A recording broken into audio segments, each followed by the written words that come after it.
₹1000 के बजट में आने वाला दी बेस्ट गेमिंग माउस इस वीडियो का टाइटल भी है और आप में से काफी लोगों का ये सवाल भी रहा है। पर्सनल ओपिनियन अलर्ट, अगर आप डायरेक्टली मुझसे पूछोगे कि भाई ₹1000 में कौन सा माउस आप सजेस्ट करोगे, तो मैं गेमिंग परफॉर्मेंस के हिसाब से आपको अगर माउस मैंने सजेस्ट करना हो तो मैं यही कहूंगा कि आप लॉजिटेक का G102 ले लो या रेजर का कोई भी आप माउस सिमिलर प्राइस रेंज वाला उठा लो। और इन दोनों में से कोई भी माउस ₹1000 के बजट में नहीं आता और मैं यही सजेस्ट करूंगा कि आप इन माउस की तरफ ही जाओ अगर आपके लिए गेमिंग परफॉर्मेंस मैटर करती है। परफॉर्मेंस के हिसाब से ₹1000 के बजट में कोई भी माउस अच्छा नहीं है, ये मेरा पर्सनल ओपिनियन है। तो भाई वो किस हिसाब से फिर गेमिंग माउस की कैटेगरी में आ रखे हैं, मतलब वहां के गेमिंग माउस सबसे ज्यादा बिक रहे हैं। देखो, मैं गेमिंग माउस को 3 कैटेगरी में डिवाइड करके रखता हूँ: gaming looks, gaming features and gaming performance. Obvious सही बात है, आपको बजट में कभी भी परफॉर्मेंस नहीं मिलती किसी भी चीज में, किसी भी प्रोडक्ट। इसी वजह से वो चीजें सस्ती होती हैं। बेसिकली इन माउस का कंपैरिजन ऐसे माउस से होता है। ये लॉजिटेक का ही माउस है, वायरलेस माउस है, ये सिंपल माउस है। इसमें ना तो आपको RGB मिलेगी, ना ही आपको इसमें कोई भी एक्स्ट्रा गेमिंग फीचर्स मिलेंगे। और हैरानी की बात है कि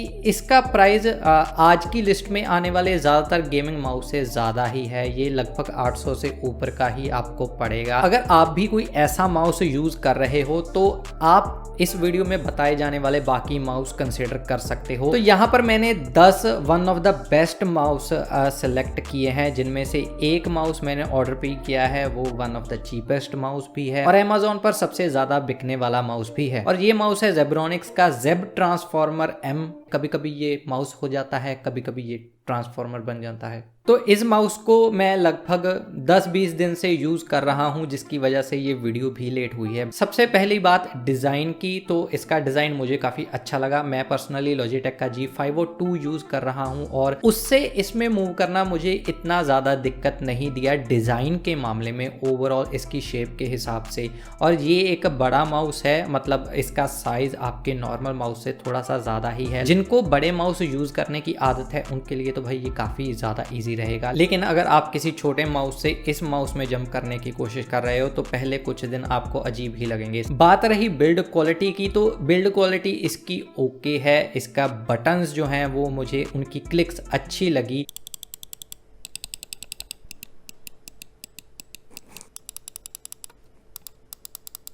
लेकिन इसके स्क्रॉल व्हील का डिज़ाइन वो मुझे इतना ज़्यादा कुछ खास पसंद नहीं आया। इसके साइड पर आपको 2 बटन देखने को मिल जाएंगे जो कि फॉरवर्ड एंड बैकवर्ड के लिए यूज़ आते हैं। बेसिकली आप जब ब्राउज कर रहे होगे या आपने एक्सप्लोरर खोल रखा होगा, वो बेसिकली वहाँ पर ही ज़्यादा काम आएगा। वायर इसकी ब्रेडेड आती है, लेंथ इसकी अराउंड 6 फीट है। तो अगर आप लैपटॉप के साथ इसे यूज़ कर रहे हो फिर तो भाई सही है। अगर आपका सेटअप ऐसा है कि भाई आपकी वायर कोई दिख नहीं रही और आपका टेबल इस हिसाब से बना हुआ है कि जो आपका CPU है वो काफ़ी दूर पड़ा है, तो शायद आपको थोड़ी बहुत दिक्कत हो सकती है। लेकिन आई थिंक 6 फीट कम नहीं होती और उस माउस के हिसाब से और प्राइस के हिसाब से वो चल जाता है। तो जो मेजर कमियां मुझे इसमें लगी, सबसे पहली थी इसकी DPI, जो कहने को तो 4 लेवल है और मैक्सिमम 3200 तक जाती है। लेकिन जो DPI का स्विच इन्होंने दे रखा है उसे जब हम यूज़ भी करते हैं तो पता नहीं लगता कि भाई वो यूज़ हो रहा है कि नहीं हो रहा, प्लस कोई नोटिफिकेशन नहीं आती कि आपकी DPI चेंज हो गई है। तो सबसे पहली चीज तो वो थी। दूसरा, इसका पोलिंग रेट 125 हर्ट्ज है, जो कि आई थिंक अगर आप FPS गेमिंग में इंटरेस्टेड हो तो उसके हिसाब से काफी ज्यादा दिक्कत वाली बात है।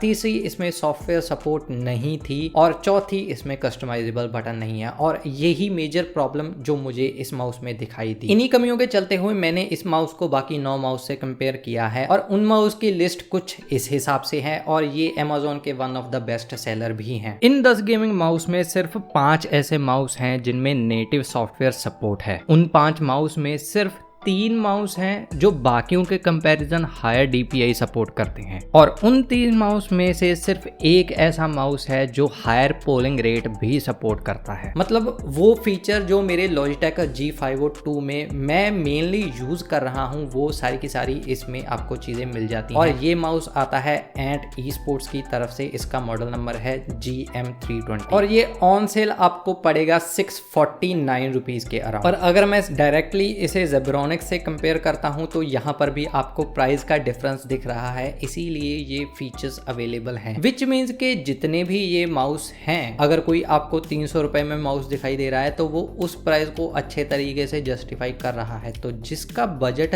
300 के अराउंड है वो 300 वाला आराम से उठा सकता है, उसके हिसाब से उसको वो माउस अच्छा ही है। और इसी वजह से ये जो जेब्रॉनिक्स का ट्रांसफॉर्मर M है ये सबसे ज़्यादा बिकने वाला माउस है। अगर आपको थोड़ी सी परफॉर्मेंस अच्छी चाहिए, आपको फीचर्स ज़्यादा चाहिए, तो आप एंड ई स्पोर्ट्स का GM320 भी परचेज कर सकते हो। वहाँ आपको एक्स्ट्रा फीचर भी देखने को मिल जाएंगे, एक्स्ट्रा परफॉर्मेंस भी देखने को मिल जाएगी, लेकिन वहाँ पर आपको एक्स्ट्रा प्राइस भी पे करना पड़ेगा। तो भाई वही बात आ जाती है कि जितना प्राइस आप पे करोगे उस हिसाब से आपको प्रोडक्ट मिल रहा है। आई होप कि ये वीडियो आपके डाउट्स जो भी हैं गेमिंग माउस के रिलेटेड वो क्लियर कर देगी। सभी माउस के लिंक्स मैं डिस्क्रिप्शन में ऐड कर दूंगा, आप करंट प्राइस वहां से जाकर चेक कर सकते हो। अगर आपको वीडियो अच्छी लगी हो तो जाते जाते वीडियो को लाइक जरूर कर देना, चैनल पे नए हो सब्सक्राइब भी जरूर कर लेना। मैं मिलता हूं आपको अगली वीडियो में, तब तक के लिए टेक केयर, पीस आउट।